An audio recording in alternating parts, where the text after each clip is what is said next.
wabigenza ute iyo utakaje ibyo waruhiye? Ibihe watakaje ibyo washyizemo imbaraga. Ibi ni ibihe ducamo twese mu buzima, bya bihe utakaza ibyo waruhiye washyizemo imbaraga ariko utari ufiteho ubugenzuzi.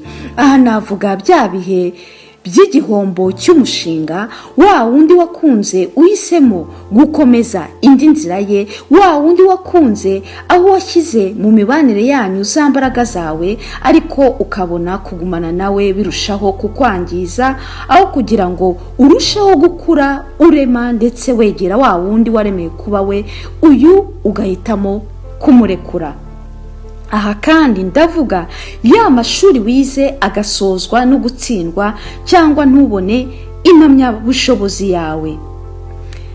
Aha kandi nanone ndavuga ka kazi witanze cyane bikarangira nta kontra uhawe cyangwa wirukanywe. Ibi bihe nibyo nifuza kuvugaho, nguha ibitekerezo washyira mu buzima bwawe ufite ubu, maze ukabasha kurenga ibihe cyangwa ukazabasha kurenga ibi bihe by'ubuzima. Ikaze rero ku rubuga uri uw'agaciro, urubuga rw'abagore n'abagabo biyemeje kwirenga mu buzima. Njye ndi Yvette Ingabe, umwari ku batanzi, ukubona nk'uw'agaciro kuko uhishwemo iby'agaciro. Mwe bashya murisanga muri twe. Aha turatuje, turahumeka, turiga ndetse tukiha uburenganzira bwo kuba abo turi bo. Duharaniye guhindura imitekerereze yacu kuko ari byo bizahindura ingiro zacu, maze tugatera imbere, tukaba babandi beza barabagira imbere n'inyuma, bageze ku byiza bibafitiye akamaro kandi bifitiye isi akamaro. Uru rubuga kandi rutanga ibiganiro, inyigisho zifasha cyane cyane abari mu rushako rwangiza. Wabigenza ute iyo utakaje ibyo waruhiye? Ibi bihe bica intege no kubura amahoro, bitera umujinya no kwiheba, bishobora kugutanya n'inshuti, bigora bamwe mu kongera kwishushanya muri ejo hazaza. Ibi bihe kandi bishobora kugukuraho abantu ukisanga wenyine kandi uba ugomba kubirenga ukegera imbere. Niyo mpamvu icya mbere ho nakugira inama cyagufasha ni ukutagira ikintu na kimwe wishinja ngo wicuze. Ibi bitangira ibitekerezo bibi bigusenya, ahubwo ukishimira za mbaraga zawe, bwa buryo na bwa bushobozi wakoresheje wanakoreyemo, kuko bihwanye n'imitekerereze wari ufite muri cya gihe. Nta kibi wakoze kuko wakoze iyo bwabaga. Ikindi ni ukunezezwa n'ibisigaye n'ibyo usigaranye, ugashimira ubuzima ko unejejwe n'ibisigaye, ko Uwiteka azabyongera kandi ko azi ibyiza ukeneye azabikongerera mu gihe nyacyo, ku buryo uzagenda urushaho kugenda wegera wa wundi ugomba kuba we. Nezezwa n'ibisigaye kandi ubinezererwemo. Iga kunezezwa n'abasigaye kandi ureke munezeranwe. Jya wibuka wa wundi ufite igihombo kiruta icyo cyawe.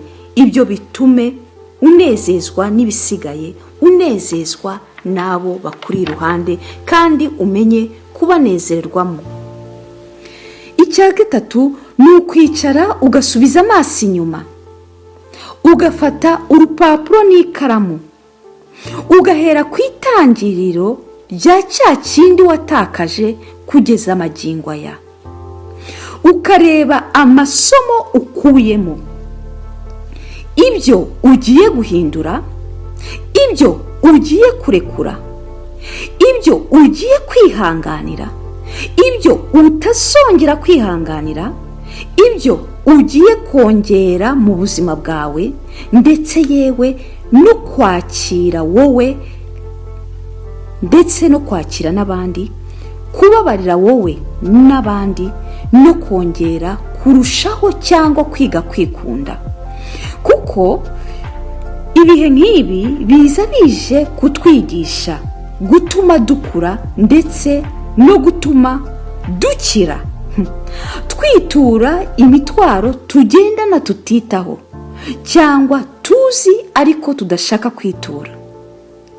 Ibi byose intego ari uko tuba ba bandi beza barabagira imbere, bagenda begera urumuri.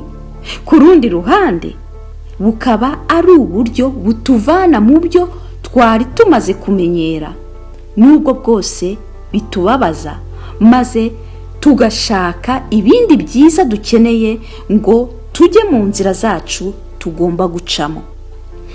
Ikindi ni ukwibuka ya ntego yawe.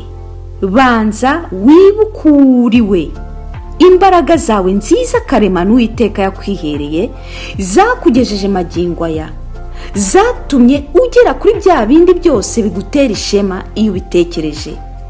Hanyuma ubyature kenshi gashoboka kugeza aho ubwonko bwawe bwongeye kwemeranywa nawe n'ibyo uri kuvuga. Iyo bigeze kuri uru rwego, bikongerera imbaraga zo mu mutwe zituma ukurikira intego yawe. Kandi nanone iyo uri kuri uru rwego, biragoye ngo bya bitekerezo bibi bigusenya by'ibyo watakaje bikuganze. Ngibyo ibitekerezo byagufasha mu gihe watakaje ibyo washyizemo imbaraga, ibyo waruhiye. Mbaye ngushimiye, uri uw'agaciro, kandi sangiza wa mugenzi wacu ukuri ku mutima, nawe abashe gutera imbere umunsi ku wundi.